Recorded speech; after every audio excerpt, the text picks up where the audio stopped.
ఈ సెషన్లో మనం సమ్ మోర్ ఫంక్షన్స్ ఈ నెంబర్స్ మీద ఎలా ఆపరేట్ చేయొచ్చో చూద్దాం. మరి ఇక్కడ షీట్ ఉన్నప్పుడు షీట్లో ఇట్లా ఇండివిజువల్గా క్యాల్కులేట్ చేయకుండా ఈ డేటాని మొత్తం అట్ ఏ టైం క్యాల్కులేట్ చేసేదానికి మీరు ఫస్ట్ ఇట్లా ఉండే డేటాని రిమూవ్ చేసేయండి. ఈ రేంజ్ ఆఫ్ డేటాని సెలెక్ట్ చేసుకోండి. ఎక్కడ దాకా మీకు డేటా ఉంది ప్లస్ ఎక్కడ మీకు టోటల్స్ అవి కావాలో అలా సెలెక్ట్ చేసుకోండి. సెలెక్ట్ చేసుకున్న తర్వాత ఇక్కడ హోమ్ ట్యాబ్లోకి వెళ్ళి ఆటో సమ్ అనండి. ఆటోమేటిక్గా టోటల్ ఆ డేటాకి సంబంధించిన కరస్పాండింగ్ టోటల్స్ అంతా కూడా రావడం జరిగింది. చూడండి.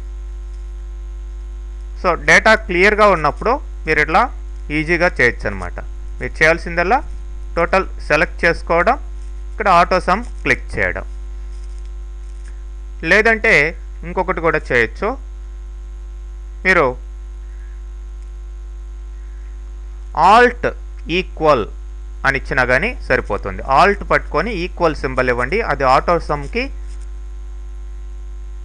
మీకు షార్ట్ కట్ అనమాట. ఎలా అయినా చేయొచ్చు. అట్లానే యావరేజెస్ అలా కావాలనుకోండి. ఫర్ ఎగ్జాంపుల్ యావరేజ్, ఇక్కడ మీకు యావరేజ్ అనే ఫంక్షన్ ఉంటుంది.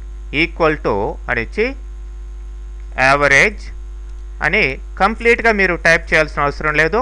జస్ట్ ట్యాబ్ ప్రెస్ చేయండి. ట్యాబ్ ప్రెస్ చేయగానే యావరేజ్ అక్కడ రావడం జరిగింది. ఇప్పుడు రేంజ్ ఆఫ్ డేటాని మీరు సెలెక్ట్ చేసుకోండి. డేటాని సెలెక్ట్ చేసిన తర్వాత కంట్రోల్ ఎంటర్ ప్రెస్ చేయండి. సో ఆటోమేటిక్గా కరస్పాండింగ్ సెల్స్కి యావరేజ్ అనేది రావడం జరిగింది. అట్లానే నెక్స్ట్ ఫర్ ఎగ్జాంపుల్ ఇక్కడ కూడా ఈక్వల్ టు ఇట్లా ట్యాబ్ సెలెక్ట్ చేయండి. కరస్పాండింగ్ వాల్యూస్ని డ్రాగ్ చేయండి. కంట్రోల్ ఎంటర్ ప్రెస్ చేయండి. రిమైనింగ్ వాల్యూస్ని మీరు ఇట్లా డ్రాగ్ చేస్తే వచ్చేస్తాయి అన్నమాట. అట్లనే మీకు హైయెస్ట్ వాల్యూ కావాలి లేదంటే మ్యాక్సిమం డేటా కావాలి అంటే ఇక్కడ ఉన్న వాల్యూస్లో ఏది మ్యాక్సిమం కావాలో ఇలా మీరు మ్యాక్స్ అనే ఫంక్షన్ ద్వారా తీసుకోవచ్చు.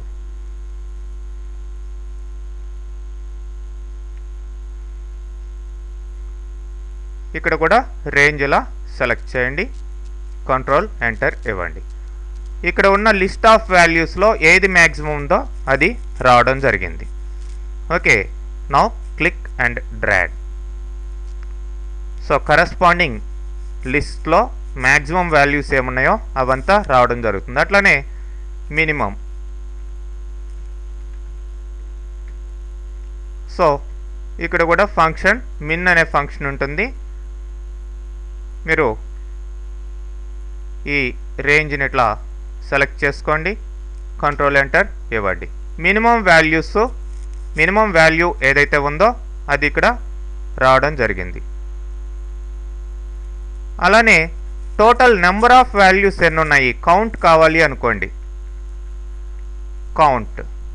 సో ఈక్వల్ టు దానికి కరస్పాండింగ్ ఫంక్షన్ కౌంట్ అనే ఉంటుంది. So total number of values ఎన్ని ఉన్నాయో అవి ఇక్కడ రావడం జరిగింది. టోటల్ 7 ఉన్నాయి, అవి రావడం జరిగింది. ఇట్లా డ్రాగ్ చేయండి. మీరు ఇక్కడ ఫంక్షన్స్ టైప్ చేయకుండా ఫర్ ఎగ్జాంపుల్ యావరేజ్ కావాలి అనుకోండి. ఇక్కడ హోమ్లోకి వెళ్ళండి. ఇక్కడ బై డిఫాల్ట్ ఈ సిగ్మా సింబల్ దగ్గర ఆటో సమ్ అని ఉంది. ఆటో సమ్ కాకుండా ఈ డ్రాప్ డౌన్ లిస్ట్ బాక్స్ ఉంది. ఇక్కడ క్లిక్ చేయండి. ఈ డౌన్ యారోకి మీద ఇక్కడ ఫంక్షన్స్ ఉన్నాయి. యావరేజ్, కౌంటు, మినిమం ఇట్లా ఉన్నాయి. మరి వీటిలంతా కూడా జస్ట్ మీరు సమ్ ఎట్లా ఆపరేట్ చేస్తారో అదే విధంగా ఆపరేట్ చేసుకోవచ్చు. ఇక్కడ మీకు ఉన్న లిస్ట్ ఆఫ్ ఫంక్షన్స్ కాకుండా మోర్ నెంబర్ ఆఫ్ ఫంక్షన్స్ ఇక్కడ క్లిక్ చేస్తే మీకు అరౌండ్ 300 ఫంక్షన్స్ దాకా ఉన్నాయి. మీరు ఇక్కడ చూడొచ్చు. ఆల్ అంటే ఆల్ ఫంక్షన్స్ వస్తాయి, లేదంటే category wise financial, date and time, method trigonometry, statistical, ఇట్లా మీ corresponding functions step by step తీసుకొని నేర్చుకోవడం జరుగుతుంది. అవి నెక్స్ట్ సెషన్స్లో చూస్తాం. ఓకే.